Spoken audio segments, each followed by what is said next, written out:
Hello everybody, Marty the Off-Grid Gecko here. Excuse me.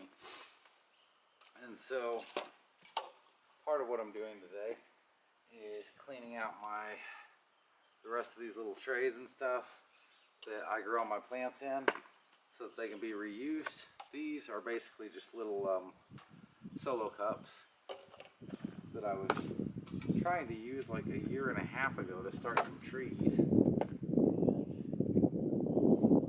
Never grew. I never bothered to clean these silly things out, so they've just been sitting around drying forever. And then I've got these seedling trays that were, some of these are part of my microgreen crops, so they've been used and abused. There's little rips and cuts in them, but a lot of these are still useful. I also have lots and lots of 6-packs. So as far as buying these, if you're looking to get them, you don't need a whole lot. I mean, this is like half of what I have now. So from GreenHouseMegastore, I bought a bunch of these little daisy trays, like a 10-pack, and then I bought a 10-pack of these sort of more rugged seedling trays, or flats as they're called,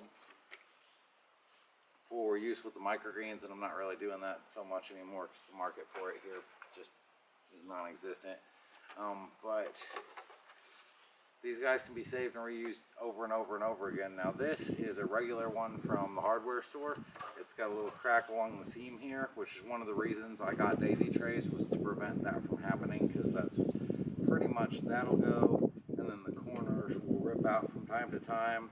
But this one's actually got a little rip in it right here. That just happens from moving them around a lot, but I also use these about 50 times more, or I was using them about 50 times more than your average gardener. So I put these through the equivalent of like 10 years of service in a matter of a year, you know.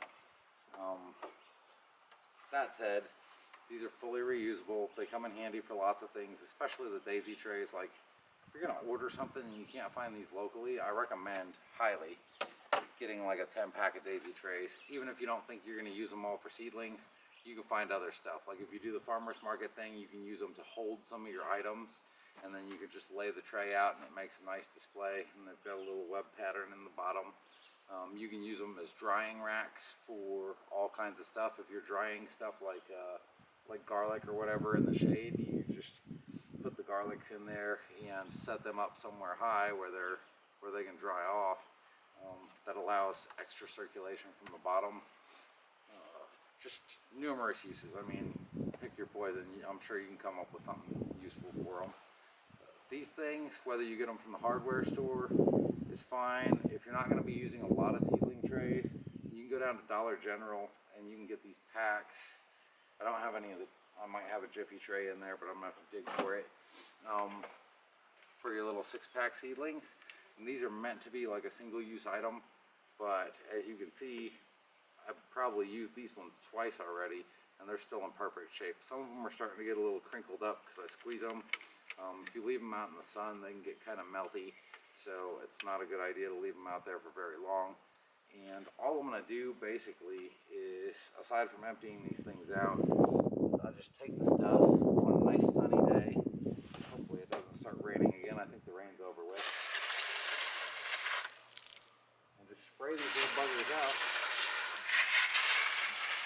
You know, I don't pay that much attention to it. And I just throw it on a freshly mowed piece of grass upside down and let it dry out. Sometimes you're going to have to get in there and dig stuff out with your fingers if there's like some bigger clumps of dirt or little bits of leaf that's stuck in there. But for the most part, the seedlings that you're growing in these, don't care what you're growing them in, as long as there's no mold. So drying them in the sunshine directly, while it may melt some of these smaller pieces a little bit, is beneficial because all those UV rays and stuff will get on there and the heat, and they'll just kind of, you know, they'll work to kill any residual bacteria or stuff. And then as they dry out, the bacteria can't grow anyway, so you don't have to worry about them getting worse. So spray them off now, like that. And then before I use these, if I'm reusing them. A lot of times I'll just take a bleach solution, just bleach and water, and I'll like spray the inside of the tray a little bit.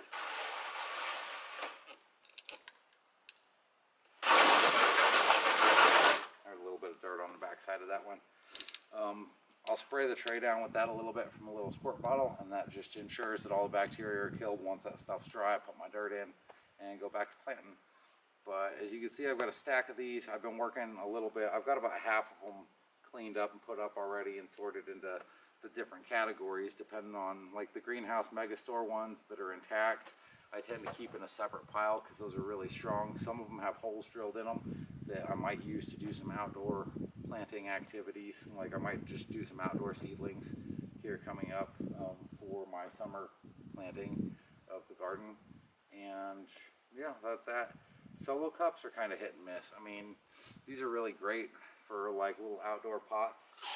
And all you have to do, I don't know if you can tell, I've drilled 5 holes in the bottom of these with like a 1/4 inch drill bit, and they work just fine. They're a little tricky to clean up though, and if you put them in trays, carrying them around is kind of a pain in the butt. But for larger plants that are gonna pretty much stay outside,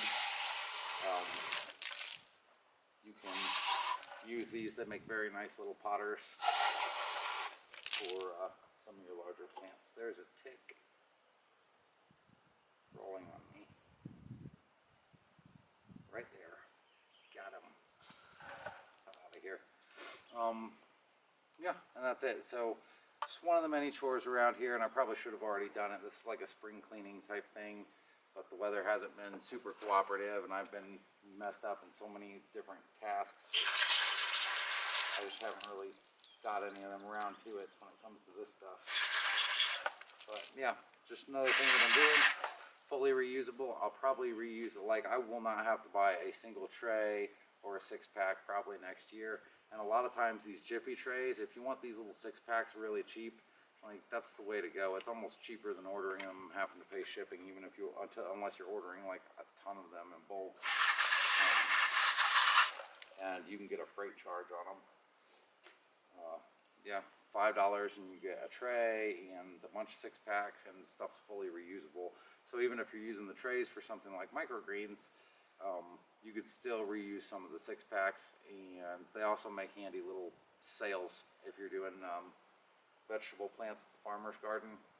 Like there's a source of 6-packs for you. You get a whole tray full of them for $5 plus the tray, plus they give you this little plastic cover if you use the clear plastic covers to sprout your seedlings.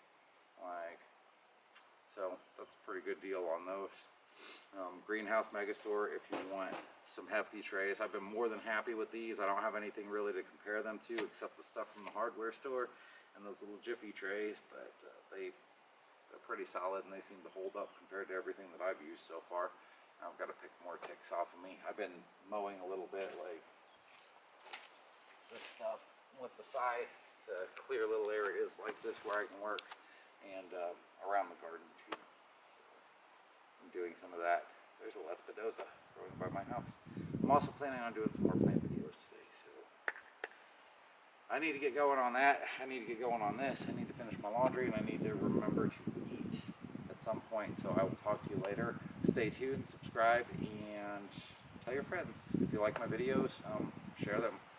That would be really helpful for me right now. Actually, the more people that I can get like subscribed and watching, I can do this more often as a regular thing. And I'm gonna let you in on a little.